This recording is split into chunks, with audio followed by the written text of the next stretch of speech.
Friend ইউটিউবত video' upload কেনেকৈ কৰিব আৰু সেই ভিডিঅ' কেনেকৈ ভাইৰেল হ'ব আপোনাৰ ঠিক মতে যদি ইউটিউবত যদি ভিডিঅ' আপলোড নহয় আপোনাৰ ভিডিঅ' কেতিয়াও ভাইৰেল নহয়। ইউটিউব ভিডিঅ' আপুনি ক'ৰ পৰা আপলোড কৰিব ইয়াৰ বিষয়ে মই আপোনালোকক দেখুৱাই দি আছোঁ, মানে ইউটিউবত ভিডিঅ' কেনেকৈ আপলোড কৰে। কিছুমানত মই দেখা পাওঁ যে ভিডিঅ' ডাইৰেক্ট আপলোড কৰি দিয়ে, না টাইটেল লিখে, না ডিছক্ৰিপশ্যন দিয়ে, না টেগ দিয়ে, একো নিদিয়ে, ডাইৰেক্ট ভিডিঅ'টো আপলোড কৰি পঠাই দিয়ে। কিন্তু তার ভিউ নাহে, খালি মেহনত করতে যাব লাগছে, কষ্ট করতে যাব লাগছে। ফ্রেন্ড কষ্ট যেটা করছে ভালকে শিকি লোৱা আগতে শিকি লৈ বস্তুখিনি আগবাঢ়ি যাওক, আপুনি নিশ্চয় সাকসেস কৰিব পাৰিব। কিছুমানতো আছে ইউটিউবত যেতিয়া সাৰ্চ কৰিব নিজৰ চেনেলটো মানে চেনেল সাৰ্চ লিষ্টত নাহে, তেতিয়ালোকৰ কাৰণে মই এই ভিডিঅ'টো প্ৰথম বনাইছোঁ। ফ্ৰেন্ড মোৰ নাম জিতুল ৰাভা আৰু মোক সাপোৰ্ট কৰক, মোৰ চেনেলটো সাবস্ক্রাইব করে দিয়ক, লগতে বেল আইকনটো প্রেস করে দিয়ক, তাকে আমার নতুন নতুন ভিডিওর নোটিফিকেশন যেন আপোনালোকে পাই থাকে। এতিয়া আমি মোবাইল স্ক্রিনলৈ যাই আছো, আপোনালোকে স্ক্রিপ্ট নকৰাকৈ কমপ্লিট ভিডিও চাই থাকক, আপোনালোকে নিশ্চয় বুজি পাব। ব্লগ এতিয়া আমি মোবাইল স্ক্রিনলৈ ফ্ৰেন্ড আমি মোবাইলৰ স্ক্রিনলৈ আহিলো। এতিয়া আমি যাব লাগিব ইউটিউব। এই ইউটিউবত আমি ক্লিক কৰি দিলো। ইউটিউব ক্লিক কৰাৰ পিছত আমাৰ ইয়াতে ডক্টৰৰ এটা প্লাস চিন আছে, এই ডক্টৰ চিনত আপোনালোকে ক্লিক কৰি দিব। ক্লিক কৰি দিয়াৰ পিছত আপোনালোকে এটা তিনটা অপশ্যন, এটা ভিডিঅ' যেটা আপলোড লিখা আছে তাতে আমি ক্লিক কৰি দিব লাগিব। ক্লিক কৰি দিয়াৰ পিছত আপোনাৰ এনেকুৱাকৈ পেজ এটা খুলি আহিব। আপোনাৰ মানে মোবাইলত যিকেইটা ভিডিঅ' আছে সেইবিলাক কমপ্লিট খুলি আহিব। আপুনি কোনটো ভিডিঅ' যেটা ভিডিঅ' আপোনাৰ মানে ইউটিউবত দিব লগা সেইটো ভিডিঅ'টো আপোনালোকে দি দিব। ধৰি ল'লো মই এইটো ভিডিঅ' আপলোড কৰি দিলোঁ, অ'কে।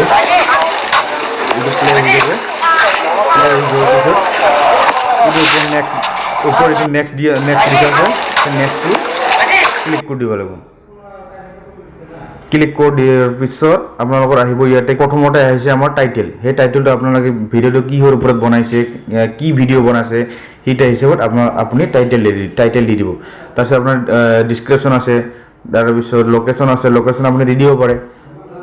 তাৰপিছত এড টু প্লে লিখা আছে, আপোনাৰ প্লেলিষ্ট, এইটো প্লেলিষ্ট আপোনাৰ আপুনি দিব পাৰে, নিদিব পাৰে।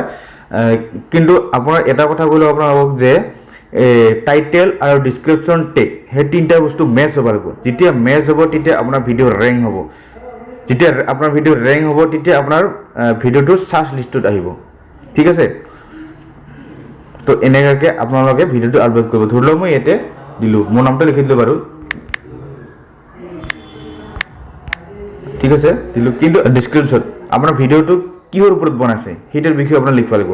আপোনাৰ যদি আপুনি যদি এনেকুৱা নাজানে তেতিয়াহ'লে আপোনালোকে এটা কাম কৰিব, আপোনাৰ এই যে ভিডিঅ'ৰ টাইটেলটো যে আছে ন সেই টাইটেলটো কপি কৰি ল'ব, ঠিক আছে। তো মই কপি কৰি দি আছোঁ, এনেকৈ কপি কৰি ল'ব, ঠিক আছে। কপি কৰাৰ পিছত আপোনালোকে কি কৰিব, এটা কপি হৈ গ'ল। তাৰপিছত আপোনাৰ ডিছক্ৰিপশ্যন এইটো বক্সটো আছে সেই তাতে আপুনি ক্লিক কৰি তাতে আপোনাৰ অলপ টাইম টিপি থ'ব, 1 ছেকেণ্ডমান। তাৰপিছত পাছ লিখি আহিব, এটা পাছ কৰি দিব লাগিব, অ'কে, আহি গ'ল। এনেকৈ দিব পাৰিব আপুনি, ঠিক আছে। এনেকুৱাকৈ আপোনালোকে ভিডিঅ'বিলাক টাইটেল ডিছক্ৰিপশ্যন এনেকৈ লিখি দিব পাৰে। ফ্ৰেণ্ড এইটো হৈ গ'ল, আপোনাৰ টাইটেল হ'ল, ডিছক্ৰিপশ্যন হৈ গ'ল। তাৰপিছত আমি এতিয়া কৰিব লাগিব নেক্সট। কিন্তু ভিডিঅ'টো আপোনালোকে আনলিষ্ট কৰি থৈ দিব লাগিব। আনলিষ্ট কৰি মানে কি, আনলিষ্ট আমি এইটোৰ কাৰণে কৰিব লাগে যে আমি ভিডিঅ'টো যদি পাব্লিক কৰোঁ আমাৰ ভিডিঅ' কমপ্লিট এডিটিং নহওঁতে যিসকলে মানে ছাবস্ক্ৰাইব কৰিছে তেওঁলোকৰ নটিফিকেশ্যন পটককৈ পাই যাব। সেইকাৰণে মানে আনলিষ্ট কৰি থ'ব লাগে। আনলিষ্টটো আপুনি অকলে দেখিব পাৰিব যে এতিয়া আমি এইটো হৈ গ'ল কমপ্লিট, এতিয়া আমি নেক্সটটো মাৰি দিব লাগিব, ঠিক আছে। তো ইয়াতে আহি গ'ল। কিন্তু ফ্ৰেণ্ড ইয়াতে একো কৰিব নালাগে, যেনেকৈ আছে তেনেকৈ থাকিব দিয়ক। তাৰপিছত আমি কি কৰিব লাগিব, এতিয়া আপলোডটো ক্লিক কৰি দিব লাগিব। আপলোডিং হৈ আছে ফ্ৰেণ্ড, হৈ গ'ল, আমাৰ কমপ্লিট ক্লিয়াৰ হৈছে। ফ্ৰেণ্ড এতিয়া আমাৰ ভিডিঅ'টো পাব্লিক নহ'ব, পাব্লিক হোৱা নাই, এতিয়াও আনলিষ্ট হৈ আছে। আমি এতিয়া ভিডিঅ'টো আমি ক'ত যাব লাগিব আপোনালোকক দেখুৱাই দিছোঁ। আপুনি বেক কৰিব, বেক কৰি আহিব। আমাৰ দেই YT ষ্টুডিঅ' লিখা আছে, YT ষ্টুডিঅ' এটা এপ আছে, সেই এপছত আমি যাব লাগে। এইটো YT ষ্টুডিঅ' লিখা আছে ইয়াতে, এইটো দেখাই হৈছে, ঠিক আছে। আমাৰ YT ষ্টুডিঅ' খুলি গৈছে। ষ্টুডিঅ' খুলি দিয়াৰ পিছত আমাৰ এইটো ভিডিঅ' আছিলে, আমাৰ এইটো ভিডিঅ' আমি ইয়াতে ক্লিক কৰি দিলোঁ, অ'কে।